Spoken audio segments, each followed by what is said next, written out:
Zelensky and Hunter Biden have a great deal in common, and you should be aware of it. You see, Zelensky, the president of Ukraine, well, the cokehead of Kiev, because he is a cokehead, the cokehead of Kiev is actually a manufactured political figure. He was manufactured by a Ukrainian Israeli Cypriot oligarch called Igor Kolomoisky. Now, Igor Kolomoisky was the man who owns 1+1 Media here in Ukraine. And 1+1 Media is the company that financed and produced the TV show Servant of the People.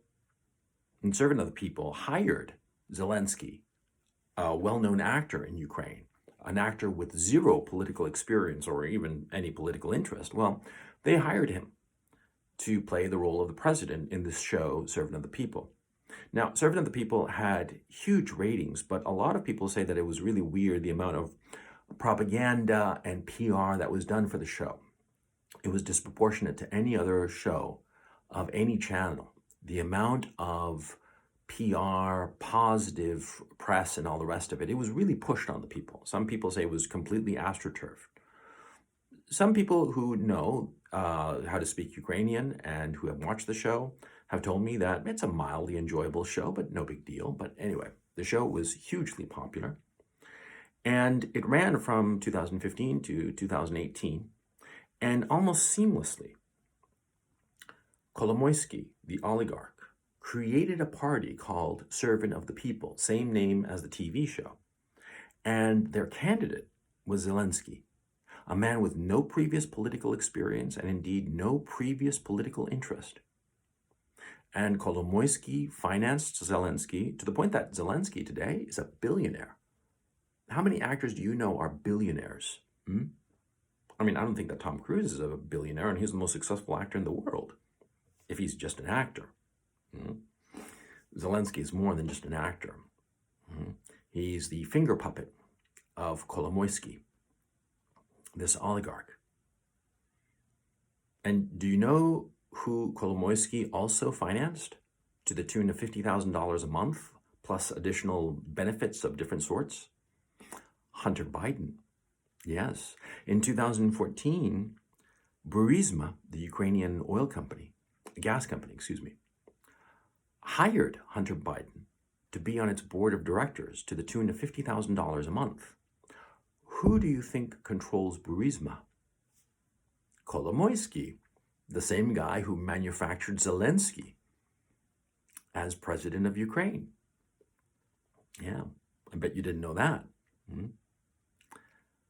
Zelensky and Hunter Biden are spiritual cousins. They are bankrolled by the same guy. It's funny because both of them have drug addictions, pretty serious ones. Both of them get their money from Kolomoisky, and both of them are intimately involved in Ukraine. But here's the difference, of course. Zelensky doesn't have a dad who's president of the United States, now does he? Why do you think the White House, the United States, is freaking out so badly over Ukraine? In Ukraine, there are all kinds of secrets. In Ukraine, well, see, the more unsavory people in the Washington establishment have used Ukraine as their private piggy bank to the detriment of the Ukrainian people.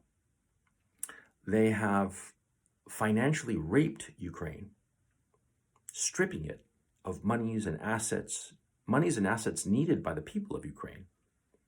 And this is part of the reason that Ukraine is one of the poorest countries in Europe, if not the poorest country in Europe, because of the corruption, because of how Westerners have exploited it, Western politicians have exploited it. Hunter Biden, $50,000 a month. And you say to yourself, well, $50,000 isn't that much. Yeah, but $50,000 a year is the median household income in the United States. In Ukraine, a much poorer country, $50,000 a year would easily solve the problems of a good 4 or 5 families in Ukraine, the financial problems of those 4 or 5 families in Ukraine for a year. And Hunter Biden was getting that money per month just for himself. Although, of course, in the Hunter Biden emails, there's talk that seems to be true, that the old man would get a 10% kickback of whatever Hunter Biden was getting. And that was in the laptop. Oh, yeah. Look it up. You don't have to take my word for it. You don't have to take my word for any of what I'm telling you. Look it up yourself and you'll find it. It's very easy to find. Kolomoisky, the Ukrainian Israeli Cypriot oligarch, was financing Zelensky, was financing Joe Biden. God alone knows who else he was financing. And he was just one. There's a whole rotten bunch of these people here in Ukraine. And they were all busy paying off the West so that they could carry on their little evil deeds and whatnot.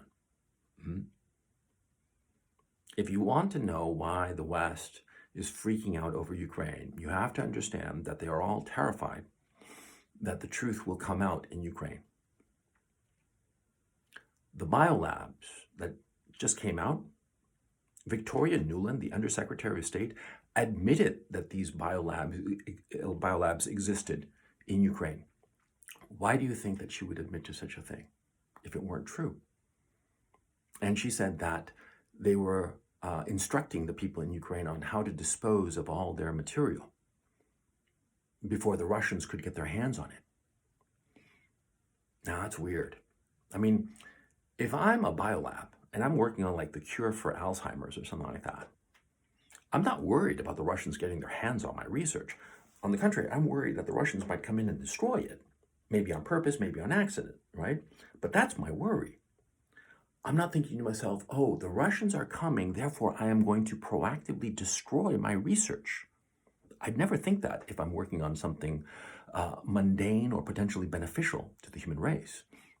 But I would be thinking that if I'm working on something really nasty, if I'm working on something really nasty like a super anthrax virus or something like that, or some super plague that will kill off a whole bunch of people, then I'd be thinking to myself, how do I get rid of this material, of this research that I've done before the Russians find it and get their hands on it and show the world what I've been up to?